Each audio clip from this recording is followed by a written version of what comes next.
गेल्या 4-5 दिवसापासून आपण बघतोय का जे काही मोदी भक्त आहेत ते मोदी भक्त नरेंद्र मोदींचे गुणगान गाता गाता थकत नाहीयेत. गुणगान यासाठी गायले जातात का कसा भारतासमोर अमेरिका सरेंडर झाला आणि कसं जो 50% जो टॅरिफ आहे तो टॅरिफ 18% डोनाल्ड ट्रम्पने खाली आणला. आणि हे स्वतःचीच पाठ थोपडण्याची जी आपण काय बघतोय साधारणतः न्यूज चॅनलवरती दृश्य बघतोय आणि त्या दृश्यातली काही सत्यता आहे म्हणजे खरोखर जी आता ही जी टॅरिफ डील आहे ती टॅरिफ डील भारताच्या दृष्टीनं खरोखरच यशस्वी आहे का, फायदा भारताचा आहे का अमेरिकेचा फायदा आहे, या सगळ्या गोष्टी आपण डिटेलमध्ये जाणून घेणार आहोत. तेव्हा चॅनलवरती जर नवीन असाल तर चॅनलला आपण सबस्क्राईब करायला बिलकुल विसरू नका. काही लोकांना वाईट वाटलं असेल का जे मी थंबनेल लावलेलं आहे नरेंद्र सरेंडर हो गया, ठीक आहे ना, झालेलंच आहे तर त्यात काय आहे. पहिली गोष्ट, आता डील म्हणजे काय असतंय आपण हे जाणून घेतलं पाहिजे. समजा एक कल्पना करा, तुम्हाला एखादी कुठे जमीन घ्यायची, कुठे फ्लॅट घ्यायचा आहे, कुठे काय व्यवहार करायचा आहे. समोर तुम्ही काय करता, समोरासमोर बसता, फेस टू फेस बसता, टेबलवरती बसता, तुमचे काही पॉईंट असतात, समोरचे काही पॉईंट असतात आणि त्या पॉईंट नुसार तुम्ही मग काय करता, एकमेकाबरोबर चर्चा करता आणि तुमचा तो व्यवहार त्या ठिकाणी होतो. असंच आहे ना, का वेगळं काय अजून काही, असंच आहे. ओके, ठीक आहे. आता इथं ही जी डील आहे ना, कुठले भारताचे अधिकारी समोरासमोर बसले ना, काय कागदपत्र आहेत. आता जर समजा आज तुम्ही बघितलं तर पियुष गोयल आणि एस जयशंकर यांना एकमेकांना जे म्हणजे त्यांनाच माहिती नाहीये भारत रशियाकडनं क्रूड ऑइल खरेदी करायचं बंद करणार का, हा प्रश्न एस जयशंकर यांना विचारण्यात आला. त्यांनी बोट दाखवले पियुष गोयलांकडे, पियुष गोयलांनी बोट दाखवलं विदेश मंत्रालय एस जयशंकरकडे आहे, त्यांना माहिती, म्हणजे यांचा त्यांना ताळमेळ नाही. पण ठीक आहे, असो. आता इथे ही जी डील आहे आणि ती डील कशी झाली, पण त्या डीलच्या पहिली एक पार्श्वभूमी आपण जाणून घेऊया. ठीक आहे. आता ही पार्श्वभूमी अशी आहे का साधारणतः जे आपण म्हणतो 2025च्या आधीचा जर विचार केला तर भारतावरती मॅक्झिमम हा 2.97%, राऊंड फिगर पकडूया 3% टॅरिफ भारतावरती होता. ओके. आणि भारतामध्ये ज्या अमेरिकेतल्या वस्तू येत होत्या त्या वस्तूंवरती 10% 100% टॅरिफ होता, कॅटेगरी वाईज होता तो. म्हणजे एक लक्षात द्या, भारतातली वस्तू अमेरिकेत गेली तर पहिल्यांदा अमेरिकेमध्ये 3% टॅक्स भरायचा त्या व्यापाऱ्यांनी आणि मग ती वस्तू तिकडे अमेरिकेत न्यायची. अमेरिकेतली वस्तू जर भारतातल्या एखाद्याने व्यापाऱ्याने विकत घेतली तर पहिल्यांदा त्यांनी भारत सरकारला 10 ते आणि 100% टॅक्स द्यायचा, मग ती वस्तू भारतामध्ये येत होती. ह्या गोष्टी एकदम क्लिअर. ओके, ठीक आहे. म्हणजे तुमच्या डोक्यातून ही गोष्ट क्लिअर झाली. भारतातली वस्तू अमेरिकेत गेली आणि त्यावर 100 रुपयावरती 3 रुपये टॅक्स. अमेरिकेतली वस्तू भारतात आली तर त्यामध्ये कॅटेगरी वाईज नुसार 10 रुपयापासून 100 रुपयापर्यंत टॅक्स होता. आता ह्या गोष्टी आणि ही कॉन्सेप्ट तुमच्या बरोबर क्लिअर झाली असेल. मनमोहन सिंगच्या काळापर्यंत सुद्धा जो 2.97% टॅरिफ होता. आतापर्यंत सगळ्यात जास्त टॅरिफ हा भारतावरती जो काय होते अटल बिहारी वाजपेयी पंतप्रधान त्यावेळेस 3.33% पर्यंत टॅरिफ होता.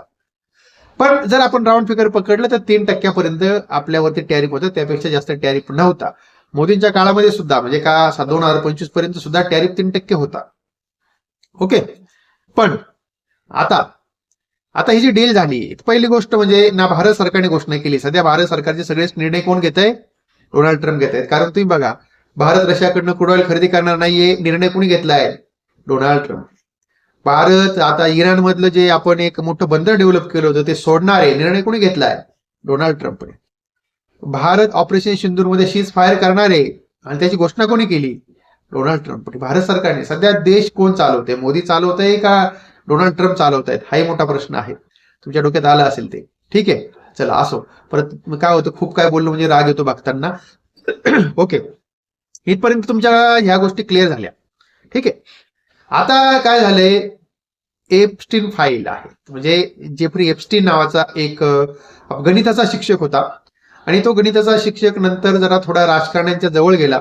राजकारण्यांच्या जवळ गेल्यानंतर तो राजकारण्यांना सेवा सुविधा पुरवायला लागला, बाल तस्करी करायला लागला आणि त्यानंतर मग तो राजकारण्यांना ब्लॅकमेल सुद्धा करायला लागला. त्यानंतर मग त्याला काय केलं, त्याच्यावरती खटला टाकला गेला, जेलमध्ये टाकले गेले आणि तो मेला. मेल्यानंतर आता जे त्यांनी त्याची एक सवय होती, काय सवय होती, दिवसभरात काय झालं तो त्याचा एक जो मेल आहे तो मेल त्याचाच त्याला करायचा. काय फोटोज वगैरे असतील ते सगळे त्याने अपलोड केले आणि मग आता तो मेल्यानंतर ते बरेचसे त्याचे मेल होते, तर जे कायदा मंत्रालय आहे, कायदा न्याय मंत्रालय अमेरिकेतलं, त्या मंत्रालयाने त्या सगळ्या फाईल्स ओपन करायचा डिसिजन घेतलाय. आता एक एक फाईल ओपन होते. हा काही डोनाल्ड ट्रम्पचाही निर्णय नाहीये किंवा एखादा राजकीय पण निर्णय नाहीये. तिथल्या कायदा मंत्रालय हे सगळ्या गोष्टी आहेत, त्या सगळ्या गोष्टी एक एक एक एक बाहेर काढते आणि त्या 100% खऱ्या आहेत. आणि मग आता त्यामध्ये बरेचसे आपण बघतोय का, त्यामुळे आता ब्रिटनचे जे काही 2-4 मंत्री आहेत त्यांची नाव आली आणि त्यांनी डायरेक्ट सरळ राजीनामा दिला.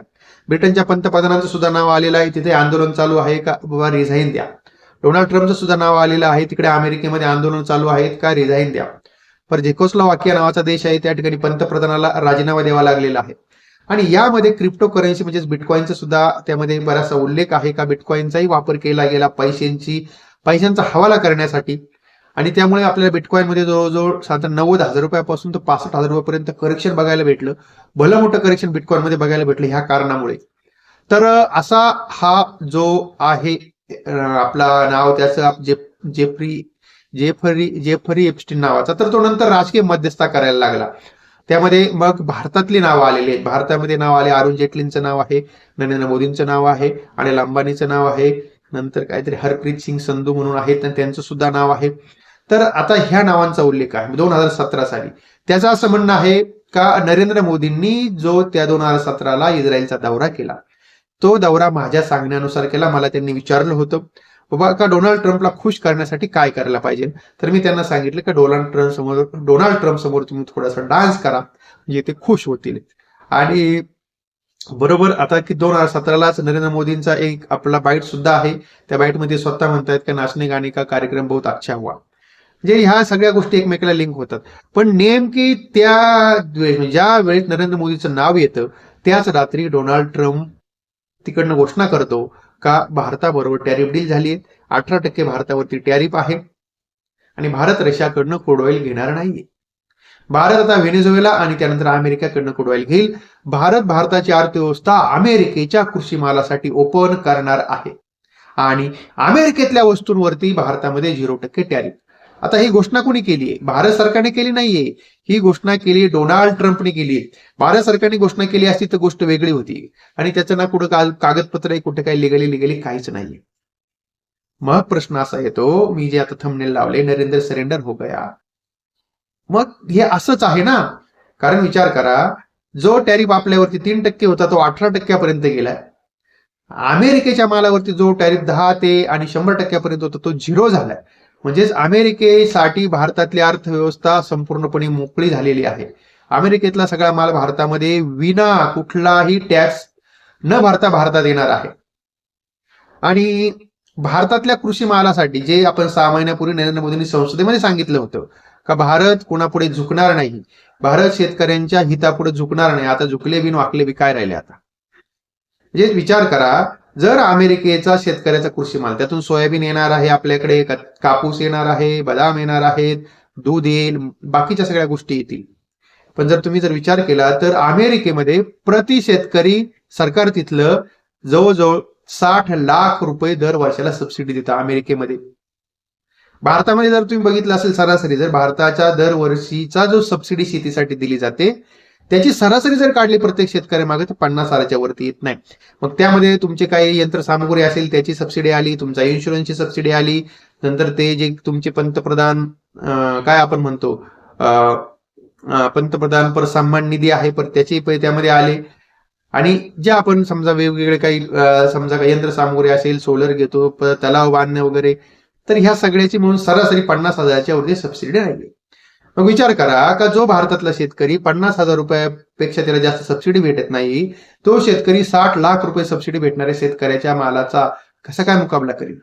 आणि भारतामध्ये मग आता जो माल त्यांचा आहे कमी रेटमध्ये भारतात येणार, कमी रेटमध्ये आला म्हणजे भारतातल्या शेतकऱ्यांना कमी रेटनं माल विकावा लागणार, शेतकरी पूर्णपणे झोपला जाणार आहे. याचाही विचार ह्या मोदी सरकारने केलेला नाहीये. आणि सगळ्यात महत्वाचे, अशी डील असते का? डील समोरासमोरून बसून करायची असते. म्हणजे आता ही जी टॅरिफ डील आहे त्याचे बरेचसे दुष्परिणाम होणार आहे. की जे छोटे छोटे उद्योग आहेत, आपण बघतोय का भारतामध्ये बरेचसे MSME आहेत, त्या MSMEला त्या ठिकाणी फटका बसणार आहे, कारण त्या ठिकाणी त्यांचं उत्पादन जे आहे त्यांची कॉस्ट येते जास्त. त्या वस्तू त्यांना आता डायरेक्ट येतील, अमेरिकेतून येतील, त्यांना कॉम्पिटिटर ज्या वस्तू असतील त्या अमेरिकेतून स्वस्तामध्ये येतील, लोक त्या विकत घेतील. म्हणजेच त्या ठिकाणी भारतातले छोटे छोटे व्यापारी, छोटे छोटे उद्योजक आणि शेतकरी हे पूर्णपणे त्या ठिकाणी संपणार आहे. म्हणजेच एक प्रकारे आपण बघतोय का भारत सरकार एकदम सरेंडर झालेलं आहे. पण आता तुम्ही जर विचार करताय का मग नेमकी भारत सरकारचं काय स्टँड आहे, तर भारत सरकारचा स्टँड असा आहे का नरेंद्र मोदींचा एकदम फार जश्नमध्ये त्या दिवशी संसदेचं हारबीर घालून स्वागत केलं गेलं. म्हणजे भारत सरकारला या सगळ्या अटी मान्य आहेत. भारत सरकारने एक चकार शब्दही काढला नाही. ज्यावेळी डोनाल्ड ट्रम्प कडनं तिकडनं सगळ्या गोष्टी आल्या का रशियाकडनं क्रूड ऑइल खरेदी बंद करणारे, भारताकडनं काहीही म्हणणं नाही आलं. भारताने सांगितलंच नाही का रशियाकडनं आम्ही क्रूड ऑइल खरेदी करणं बंद करणार किंवा आता आम्ही हे घेणार नाही हे पण सांगितलं नाही आणि परत घेणार ते पण सांगितलं नाहीये. फक्त टॅरिफ डील झाली आणि परत त्या ठिकाणी आता भारतातल्या वस्तू अमेरिकेमध्ये कमी दरात विकल्या जातील असं मोदींना ट्विट केलं. म्हणजेच भारत सरकारला ह्या सगळ्या अटी शर्ती मान्य आहेत. पण याचे दुष्परिणाम जर बघितले तर रशिया हा भारताचा पहिल्यापासून एक चांगला मित्र आहे. संरक्षण क्षेत्रातला भारतातला मित्र आहे, भारतातला विश्वासू मित्र आहे.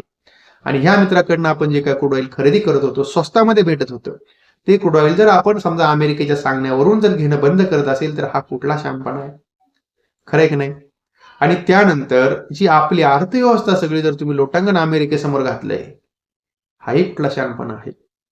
तर एकंदरीतच आता ही जी टॅरिफ डील झाली, या टॅरिफ डीलच्या द्वारे भारत सरकार संपूर्णपणे अमेरिकेसमोर सरेंडर झालेला आहे. कुठल्याही प्रकारे भारताने एकही अट त्यांची ही आम्हाला नको, ही मान्य नाही असं भारताने म्हटलेलं नाहीये. म्हणजेच या टॅरिफ डीलचा सगळ्यात जास्त फायदा हा झालाय अमेरिकेला आणि भारताच्या हातामध्ये आलाय बाबाजी का ठिल्लू. म्हणजे हे आणि आता याच्यावरती जे काही भक्त मंडळी आहेत ते ढोल बजावतायत. बघा, डोनाल्ड ट्रम्प भारतासमोर झुकले आणि 50% टॅरिफ 18% केला. पण या सुकाळच्यांना हे कळत नाहीये. पहिल्यांदा त्यांनी 25% टॅरिफ लावला, नंतर भारत रशियाकडनं क्रूड ऑइल खरेदी करतो म्हणून एक फाईन एक्स्ट्रा आणखीन 25% लावला. म्हणजेच काय केलंय का टॅरिफ आधी वाढवला आणि मग त्यातून थोडा कमी केला, तरी पण 18% वरतोय. म्हणजे पहिला जो टॅरिफ होता त्या टॅरिफच्या 6 पट आता आपल्याला टॅरिफ द्यावा लागणार आहे. आपल्याला टॅरिफ म्हणजे आपला माल त्या ठिकाणी 6 पटीनं जो काय टॅक्स देऊन महाग होणार आहे. मग आपला माल घेणार कोण अमेरिकेमध्ये? मग यामुळे काय होणार आहे, भारतातले जे आपलं टेक्सटाईल सेक्टर आहे तर त्यावरती फरक पडणार आहे. भारतातले आयटी सेक्टर, आयटीची तर बोंब तुम्ही बघितली, 6 ते 7% आयटी इंडेक्स पडलेला आहे. जे काय आयटी सेक्टर मधले स्टॉक 6 ते 7% पडले. भारतातले टेक्सटाईल सेक्टरचे त्या ठिकाणी वाट लागणार आहे. ज्या कंपन्या आपण बघतोय का फक्त ज्या कंपन्या एक्सपोर्ट ओरिएंटेड कंपन्या आहेत त्यांनाही त्या ठिकाणी फटका बसणार आहे. आणि सगळ्यात जास्त फटका भारतातल्या शेती क्षेत्रातील संदर्भात फर्टिलायझरच्या कंपन्या असतील, तुमच्या पाईप्स बनवणाऱ्या कंपन्या असतील, पाईप्स वगैरे जे असतात शेतासाठी लागणारे त्या कंपन्या असतील, केमिकल कंपन्या असतील, याला फटका बसणार आहे. कारण त्या सगळ्या वस्तू अमेरिकेतून स्वस्तामध्ये येणार आहेत. हा एवढा वाईट परिणाम आपल्यावरती होणार आहे. म्हणून तुम्ही बघितले का टॅरिफ डील झाल्यानंतर त्या दिवशी फक्त सकाळीच एकदा मार्केट वरती गेलं, त्यानंतर परत मार्केट कंटिन्यू खाली आलं आणि जवळजवळ त्या ठिकाणी निफ्टीमध्ये 800 पॉईंटचं करेक्शन 2 दिवसामध्ये बघायला भेटलं. म्हणजेच ही जी टॅरिफ डील आहे ती टॅरिफ डील ना भारतातल्या माणसांना मान्य आहे, पण ह्या नरेंद्र मोदींनी भारतातल्या सामान्य जनतेला अमेरिकेच्या चिरणी बांधलेला अशा प्रकारची ही डील आहे. तेव्हा आता एक प्रकारे आपण जे काय मांडलिकत्व अमेरिकेचं पत्करलेलं आहे असं एकंदरीत ह्या डीलनुसार दिसतंय. यावरती आपल्या काय प्रतिक्रिया आहेत खाली कॉमेंट्स मध्ये लिहायला बिलकुल विसरू नका. अर्थातच जर माहिती चांगली वाटली असेल तर आपण आपल्या व्हिडिओला लाईक करा, शेअर करा आपल्या मित्रांपर्यंत. चॅनलवरती नवीन असाल तर चॅनलला सबस्क्राईब करायला बिलकुल विसरू नका.